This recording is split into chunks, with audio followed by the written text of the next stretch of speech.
Hey everyone, so this is the next lesson in chapter 6 that we are going to talk about. You'll notice that this is technically section 9.2, but we are going to include it in chapter 6 because it has so much to do with radicals, okay? And that's what we've been working on, right? We've been talking about radicals and exponents, and we use those same properties, we use these same rules when we go to solve quadratic equations. And this will be talked about later on, but it ties in nicely to radicals, which is what we've been working on. So let's go ahead and talk about solving quadratic equations. So before we do that, what is a quadratic equation? You are going to work a lot of, you're going to spend a lot of time in Algebra 2 learning about quadratic equations, but it's definitely good to get a little preview now. So it's a non-linear equation, so it's not a line, that can be written in the form ax squared plus bx plus c equals 0. And linear equations have x raised to the power of 1. So that's like the exponent is a 1. Quadratic equations have x raised to the power of 2. That's all and whenever you see a quadratic equation, the exponent will always be a 2. It'll be the highest exponent, and that's how you know it's a quadratic equation when you see an exponent of 2.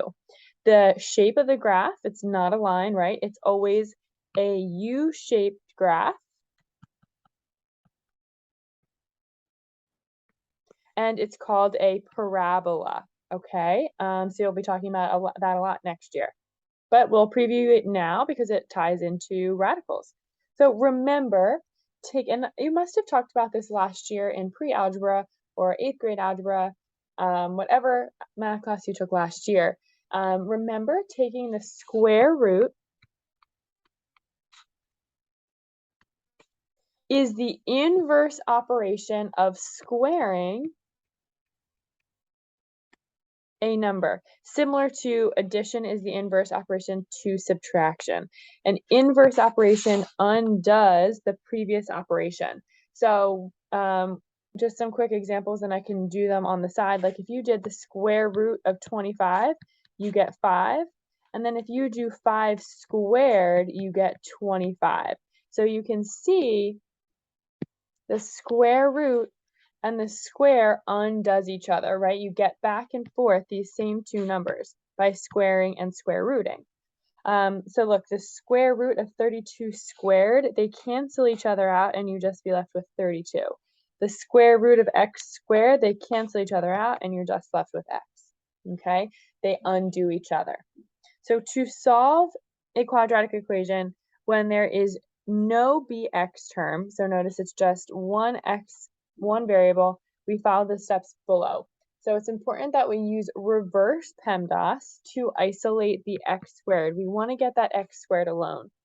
And the important thing, and why it's tied into this chapter, is we need to take the square root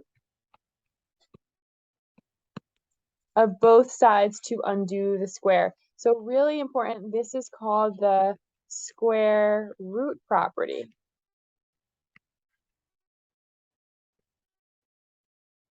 Okay, and that means we have to simplify the radical. We'll round depending on what the question is asking us to do, but the square root property is used to solve equations, to solve quadratic equations.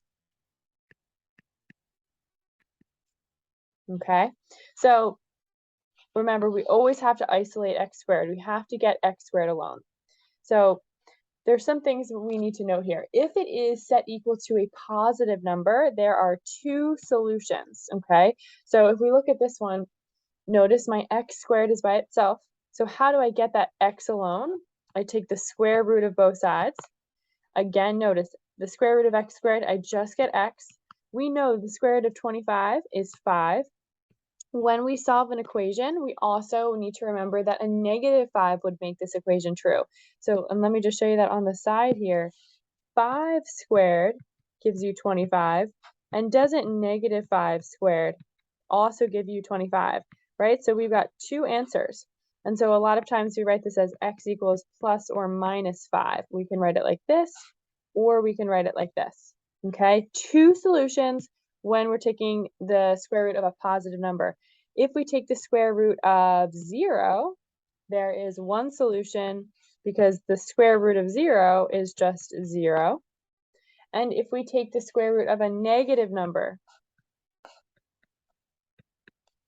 the solution does not exist. There are 0 solutions. So we could say cannot simplify. No real solutions. And we can understand that word real is important here because one day we will learn that there are an imaginary number would be a solution to this. Okay, right now it's just no real solutions, cannot simplify, does not exist. Okay, so here's some basic ones we're going to start out with. Solve the equations below. Some things to remember. Remember, x times x is x squared. X plus x is 2x. Okay, really important to remember. Okay, so here we go. X squared equals 20. Okay, so when I look at that, I want to get the x by itself. Right now, the x is getting squared. So to undo the x getting squared, we take the square root of both sides. Okay, so when I take the square root of both sides, I'm going to have the x alone. Square root of 20 is going to give me plus or minus the square root of 20, right? 20 is positive, so I'm going to end up with two solutions. And then we always have to break that down, right? If I break down 20, 4, and 5, so I know it's going to be x equals plus or minus 2 root 5 is my answer. Okay, that one was easy because the x squared was already alone. First step is get x squared alone. Second step, take the square root of both sides. Okay, so if you look at B, my x squared is not alone, so I have to get the x squared alone. So let's divide both sides by -3. And then I'm going to have the -3's cancel, so I'm left with the x squared. -75 divided by -3 is a 25. And now, once the x squared is alone, right, check. Second step is take the square root of both sides. So now I can come in here and take the square root, and the square cancel, and I'm left with plus or minus 5, because that's the square root of 25. Okay, let's check out another. My x squared isn't alone, so I have to get that x squared alone. We move the 15 over first. 4x squared equals -15 plus 15 is 0. X squared is still not alone. We divide by 4 on both sides. 0 divided by 4 is 0. X squared is finally alone, so now I could do step number 2.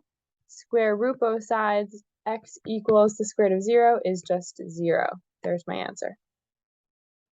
Okay, and then the next problems here, guys, are a little bit trickier, but we got this, okay? So notice this entire thing's getting squared. So I actually do have the first step completed, something getting squared equal to 0. So once I have something getting squared equal to 0 or a number, we take the square root of both sides. So then I have x plus 7, right? The square root and the square cancel out, and I'm just left with what's inside the parentheses. Equals square root of 0 is 0. And then I'm going to subtract 7. So I get x equals -7 is my answer. Let's check this E out. I want to get that something squared alone. So I have to get rid of the 4 first. So I'm going to now have the 4's are going to cancel, and I'll have x minus 3 squared equals 9 over 4. Now I have something squared equals to the number. Now I'm ready to take the square root of both sides. So square root and square cancel, and I'm left with x minus 3 equals the square root of 9 divided by 4. We know that, guys, right? We know we can do square root of 9 over the square root of 4, so it's 3 over 2. And then one last step to get that x alone. That's where this is different than the a, b, and c, is I have to do one more step to get that x alone. Add the 3 over, so I'll have x equals 3 over 2 plus 3. I'm going to need a common denominator. 3 over 2 plus 6 over 2 gives me 9 over 2 is my answer. Okay. We can't forget about our negative answer. Right here, I should have a plus or minus. So then I'm going to also need to do negative 3 over 2 plus 3. So that gives me negative 3 over 2 plus 6 over 2, and I get 3 over 2 is my other answer. Okay, and then let's just check out f, and we're all done. We need to get that something squared by itself. So I have to move the 4 first. 2x plus 1 squared equals 35. The something squared is by itself now, so we can take the square root. So then I'm left with 2x plus 1 equals plus or minus the square root of 35. Square root of 35 doesn't break down, so we can leave it just as is and start to solve for x. So I'm going to subtract the 1. 2x equals negative 1 plus or minus the square root of 35. Divide by 2 on both sides, and I'll be left with x equals negative 1 plus or minus the square root of 35 all over 2. And I'm all done. Okay? Awesome job, guys. This is how you solve quadratic equations using the square root property. Great work.